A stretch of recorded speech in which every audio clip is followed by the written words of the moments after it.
Now we're going to talk about one of the most successful British artists of all time, who is currently celebrating 65 years in the music industry. Who else but Sir Cliff Richard? But despite all his years of success, he's told BBC Breakfast in a special interview this morning that he's got no plans to retire, even though he is now 83. In fact, he's about to release a new album, a book, and a cinema tour. Charlie has been to meet him. Cliff, lovely to see you. Thank you. Nice to see you. Yeah, and you're going to teach me how to sit properly in a chair, because you've got a bit of theatrical experience. What's Well, it's something to do with theatrical. It depends on how your back is. I used to have trouble with the lower part of my back, and this chair's really not good for it, because normally I'd have a cushion behind it, pushing me to sit straight. So the only answer I can give you is to sit as straight as you can. I'll try. How am I doing? Is that all right? Yeah, but the jacket's bad. Is it? Okay, this isn't going well so far. What's wrong with the jacket? Nothing. How's the back now, by the way? It's good now. And it leads us nicely onto the question about how you are. I mean, you've just had a birthday, right? Yes, I have. I mean, I can't believe it, really. I'm going on tour, and it's my 65th year singing. It's so funny why we don't talk anymore. My birthday led me to be 83. And are we comfortable with 83? How's the Cliff Richard mindset at 83? I don't know how to. I mean, I feel fantastic. I mean, I'm going on tour. I've got a book out. I've got an album coming out, and when my tour starts, they're going to film it, and I'm going to be in cinema. So, what do I feel? Fabulous. Does the word slowing down ever have anything to do with your life? Yes.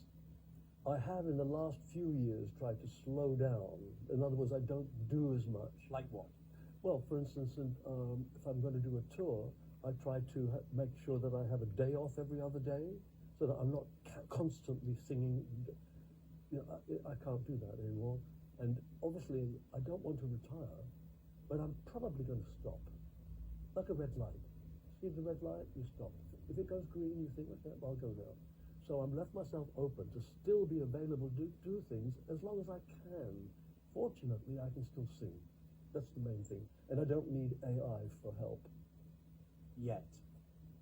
I won't need it, because one minute that I can't sing, I won't do it anymore. I'm not sure that I would want to put out a record that I hadn't actually sung in tune on. Do you know what I mean? If you can't do it anymore, just be graceful and move out. On the hologram theme, okay, which may or may not happen, what era, Cliff Richard, would you like it to be? Would it be the 20-year-old, the 18-year-old Cliff Richard, or the 50-year-old, or what era would you like to maintain? I think I would like to maintain the 80s. Got myself a crying, talking, sleeping, walking, living life. Got to do my best to please her, just 'cause she's living life. Do you have an exercise regime? Like when you get up in the morning, because famously some performers who perform to a greater age have a regime they stick to, which is how they keep doing the job. Do you do that? Yeah, well, in a way, when you talk about getting out of bed, for instance, I never get up without stretching. I stretch my knees this way, that way, pull them out with the rest, that way. I put my arms behind my back to straighten the thing, and when I get out of bed, okay, we'll go with it. We'll follow you. You can do it. I put my calf muscles against the bed and straighten up. That's what I do. And the vocal exercises I do were given to me by Olivia Newton-John as a birthday gift from her coach.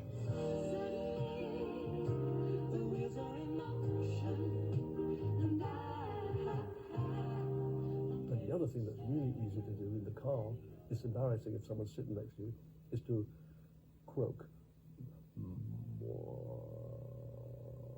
Because your vocal cords are never as relaxed as when you're doing that. It's just the first. What am I doing? It sounds a bit like you're not well, to be honest with you. But that's why you can't really do it in public. No, because everyone will be worried. They're thinking, I've just seen Cliff Richard and he's not well. No, he's sick, yes. Well, people think I'm sick anyway, but what the heck? If someone were watching this interview, which goes out on BBC Breakfast, and they'd never heard of Cliff Richard, younger, maybe the young people, how would you describe yourself? A lot of people that I meet, younger folks, like below the age of 25, say, do you still record? And I have to say to them, well, my album is in the charts, but it's not your fault you don't know, because probably you've not heard me. So I've been fighting for years to see if we can get some airplay on radio, because rock and roll and radio were hand and glove in those old days. You made a record hoping and wishing that it would be played. And of course it was played. And the higher you got into the record chart, the more your record was played on radio. No age is counted. So do you think your industry is ageist? Because people might say now, you've got examples, you've got the Rolling Stones. Yeah. You've got people who are playing on and on and on. And they can carrying still on. do it, you see, that's the thing. Yeah. Rolling Stones are still probably the biggest, most popular band on the planet, because they can still do it. Mick still sings live, they still play live, and that's what I try to do.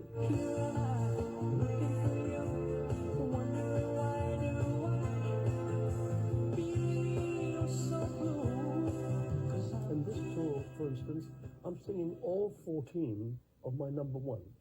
So everybody in that audience that's coming to see me will most have probably bought at least 5. In your book, you talk a lot about Elvis because you're a massive fan, and he was an inspiration to you. It was.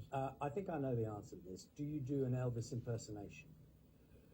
I used to try to do it, and I think sometimes when I was still at school, at 15, we used to do a end-of-term party thing, and I had a group called the Quintos, 5 of us, and we'd sing doo-wop stuff, you know, Eddie, my love, all that, and then somebody would say, Harry, do the Elvis thing, and I'd get up and go, oh, and I think I did quite well at it, but I was only 15 then. Come on, pretty baby, let's move it and move it. Shake a baby, shake a honey, please don't lose.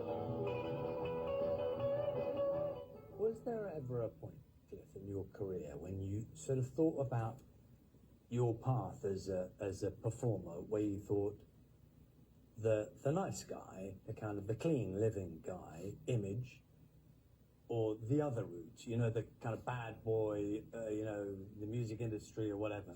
Was there ever a kind of conscious decision to go, do you know what, I'll be that? No, I didn't ever want to be bad. We're all going on a summer holiday. No more working for a week or two. And even in the early days, they tried to plaster me as a rebellion. And I'm thinking, no, I never had anything to rebel. I had a great family life. And when I'm with my sisters, sometimes we've talked about, do you remember being unhappy? None of us can remember that. It's been lovely chatting. If I said, would you give us something, just a line of something, to sing us out of this interview? I tell you what, it's right from early days, from the moment I was born, I would with my guitar in the early morning and go down to the fields and play. Yay, yay. Sitting down there with my lungs strumming, I could see the people for miles around coming to hear me sing my music and play. Yay, yay. Delightful. Thank you, Cliff. Okay, thank you. Really nice chatting. Thank you. And I didn't use artificial insemination. That is the best line of all. That's a whole different ball game. Oh dear. I think that would have been a different story. So to speak. Yeah. Well, that was quite a conversation. Now we know what AI stands for. Isn't it just? We were wrong. Slightly disappointed Charlie didn't join in with the singing. Or is that? I think we had a lucky escape. Yeah, maybe we did. That was a lovely chat, wasn't it? Just what we needed this morning. The time is 8:54. Now, it is Halloween tomorrow, of course.